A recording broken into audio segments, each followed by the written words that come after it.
هەرسەجان فەرمووەوە لای مامۆستەماکوانەوە دیاری بۆ بەڕێزت. یا ربی بەخێ بێن سەر و سەرچاوەکەی من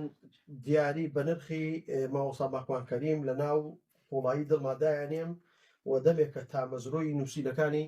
ماوەسا ماکوان کەریمم یاخوا بەخێری ماوەسا ئەحمەد سەر و سەرچاو جا بینەرانی خۆشەویست موسڵمانان ماوەسا ماکوان کەریم یەکێکە لەو کەسایەتیە دانسقانە و لەو نووسەرە بەتوانە کە توانیوێتی لە هەندەران لە دەرەوەی وڵات دوای ئەو هیدایەتە جوانە و ئەو معلوماتە جوانە کە خوای پەروەردگار وەکو نور و ڕووناکایی خسوێتی ناو دڕوودەروون و مێشکی مامۆسا ماکوان کەریم توانیوێتی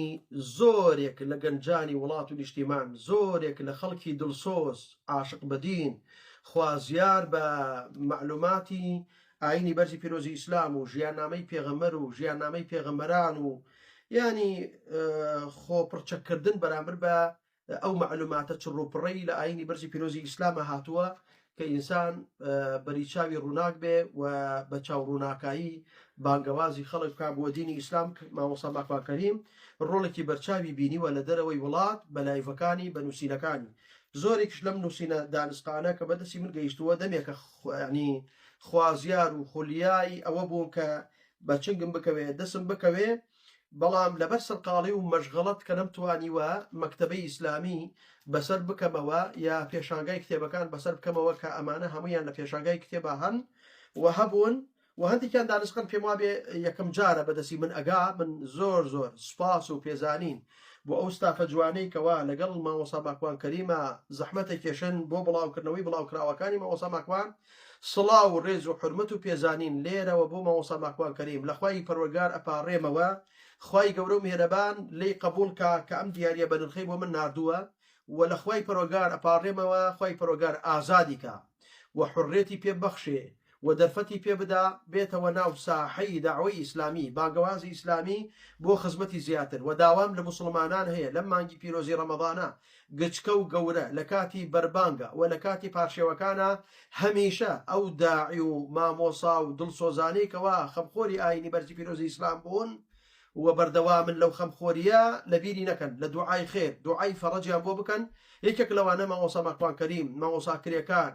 زۆربەی ئەو داعی و بانخوازانەی کە لە ناوەوەی وڵات تووشی زیندان و تووشی بوختان و ئیفترا و بابەتانە بوونەتەوە تەنگژەیان بۆ دروست کراوە و ئەو زانا و داعی و بانخوازە جوانانش کە لە دەرەوەی وڵات بە فیتی خەڵکێکی مولحید خەڵکێکی بێدین خەڵکێکی کافر کە هەمیشە لافی ئەوە لێدەن ئازادی بیر و ڕادەربڕین هەیە لای ئەوان بەڵام درۆکەن بە فیتی ئەوان مامۆستا ماکوان کەریم گرفتی بۆ دروستکراوە لە زیندانە مامۆستا کرێکار گرفتی بۆ دروستکراوە لە زیندانە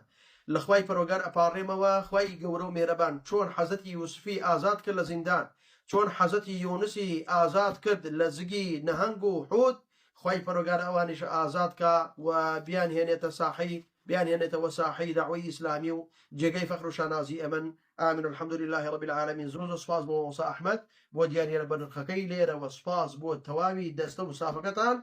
و لێرەشەوە سڵاو و پێزانین بۆ خانەوادەی سەربەرزەی مامۆستا ماکوان کەریم